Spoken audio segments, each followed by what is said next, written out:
Welcome to the Rise Above Project.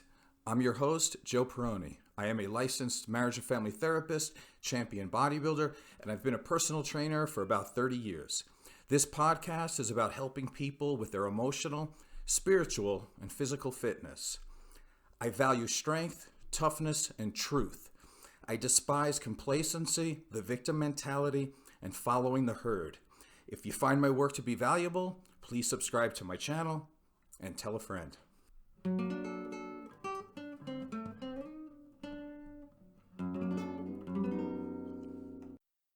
This week, the question I received was, how do I avoid negative thinking and how do I stay positive?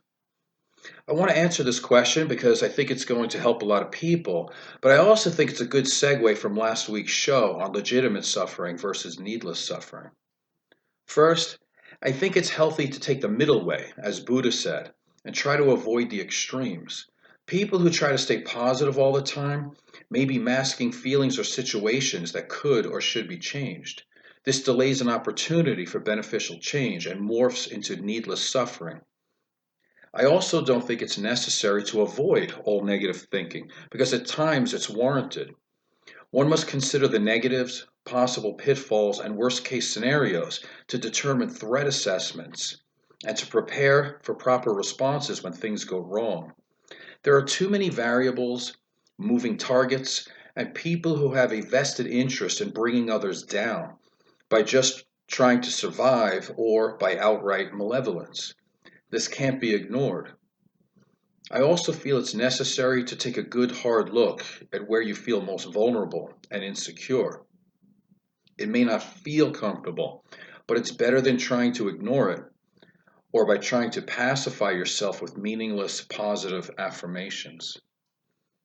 If the positive affirmations are not grounded in your truth, then you're just going to be another person who is lying to you, and it's going to create even more frustration and anxiety. Acknowledging, accepting, and looking at your insecurities and deficiencies in a curious way is a very loving and empathetic act. But not acknowledging your insecurities and deficiencies while glossing over them with patronizing words is a form of self harm and effectively turns your back on the parts of yourself that, ironically, need the most love and attention. Truthful examination of the dark and forcefully or unconsciously hidden parts of yourself is the obstacle that must be navigated in order to rise above. Thus, it would be accurate to say that insecurities are rooted in the past, but they create uncomfortable feelings in the present in order to be resolved. Turning away from difficult feelings and insecurities will create never ending, needless suffering. What you resist will persist. Courageously turning toward your environment and aspects of yourself that need to be resolved is difficult, but legitimate suffering is needed to live a healthy life. As one of my clients has told me, sometimes you have to go to war if you want peace.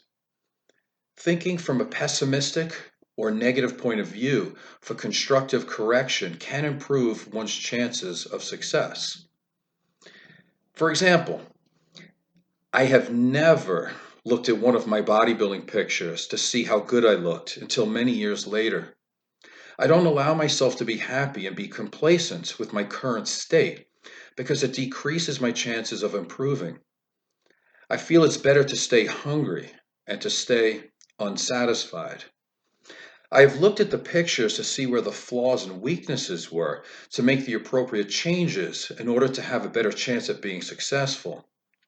And whether I'm preparing for a presentation or a show, I always seek constructive criticism and alternative points of view to round out and strengthen my work.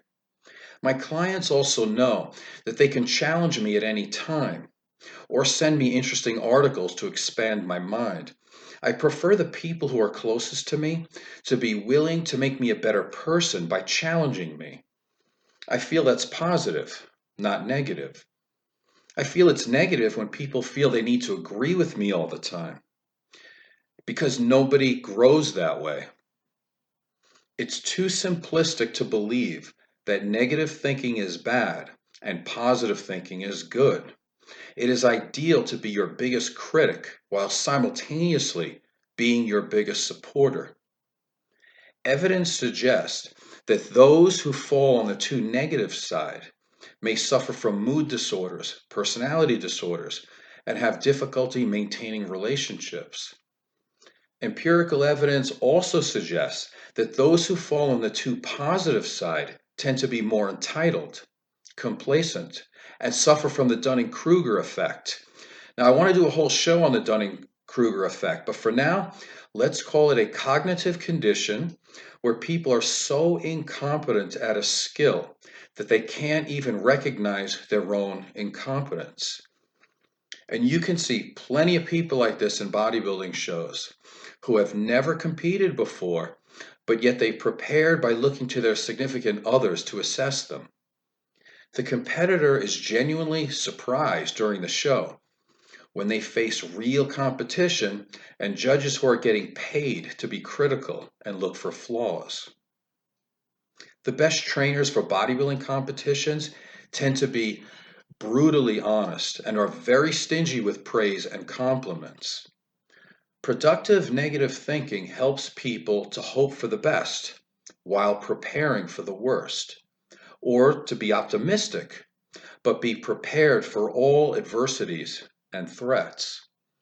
Productive negative thinkers have a competitive advantage when confronting challenges because they have already anticipated problems and have developed strategies and contingency plans to overcome them.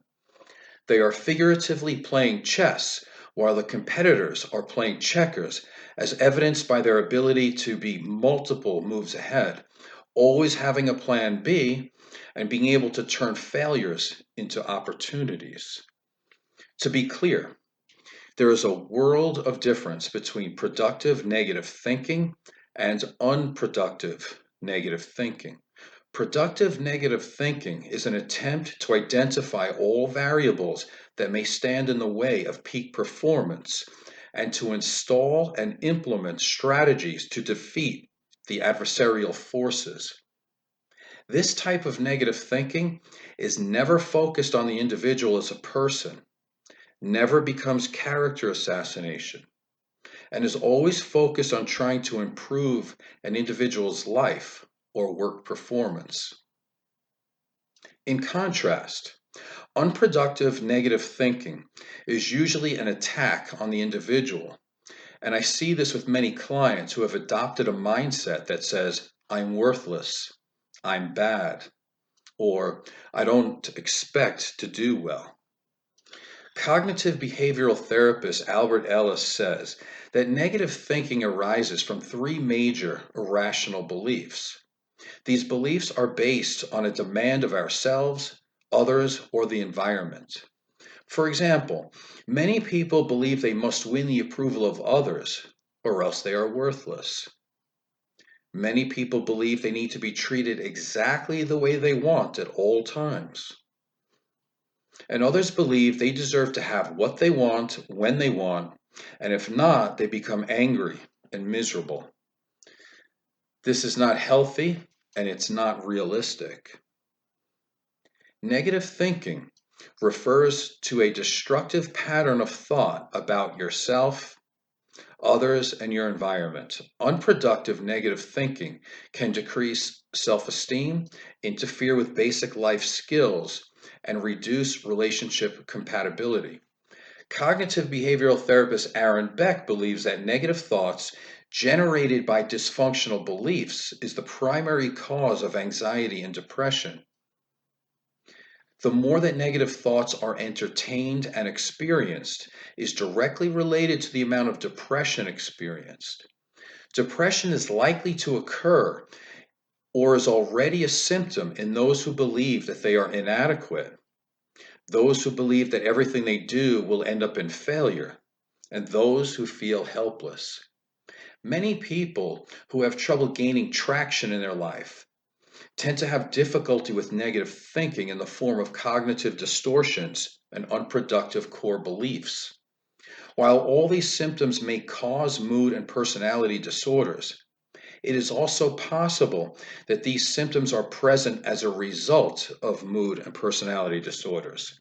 It is necessary to challenge negative thinking when it occurs before it becomes a habit and is wired into the brain.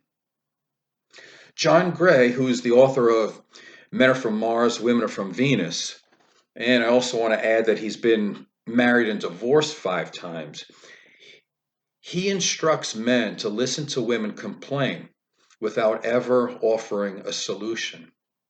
He teaches never ending validation with no movement toward empowerment. Now, I'll admit that this may help some people to feel good in the short term, but it has more potential to be destructive in the long term. So it is my personal and professional opinion that it isn't beneficial to let anyone, man or woman, complain incessantly without challenging them to find a solution. It's fine to be your partner's sounding board, but you should never be their dartboard. Complaining without restraint just leads to more complaining. Rumination is a cognitive bias in which the individual devotes most of his or her attention on negative stimuli and results in dwelling on negative thoughts and past failures. This type of negative thinking impairs one's ability to focus on solutions. Therefore, empathy and compassion should include moving people out of excess rumination, not keeping them stuck. And despite what John Gray and many therapists believe, rumination doesn't bring relief for the sender of the message and can often turn into verbal abuse toward the receiver of the message. Rumination can and often does cause a fight or flight reaction, which is equivalent to an emotional flashback. Complaining for complaining's sake, without looking for a resolution, will increase needless suffering by decreasing self esteem, decreasing self responsibility, and by decreasing the chances of learning or even initiating problem solving protocols. While listening and seeking to understand people is the cornerstone to connection and relatedness, it is many times only the beginning. Watching someone repeatedly twist in the wind from confusion and emotional pain without intervening in any way, it borders on sadistic. All it does is teach people to improve their complaining skills while strengthening their inner and outer critic, paving the way to more emotional instability and turmoil. It is better to meet them where they are with love and compassion, and then help them help themselves by moving forward. It's interesting how many mental health clinicians advocate for a partner to listen without providing any tools or any ideas for a way to safety. That form of non treatment is similar to withholding insulin from a diabetic. There are many recognized cognitive distortions and thinking errors that people must be aware of in order to challenge them. But that's too big of a subject for today, and I will definitely do a whole show on that, but that'll be at another time. In conclusion, it is my personal and professional opinion that one should not strive to think positively or negatively.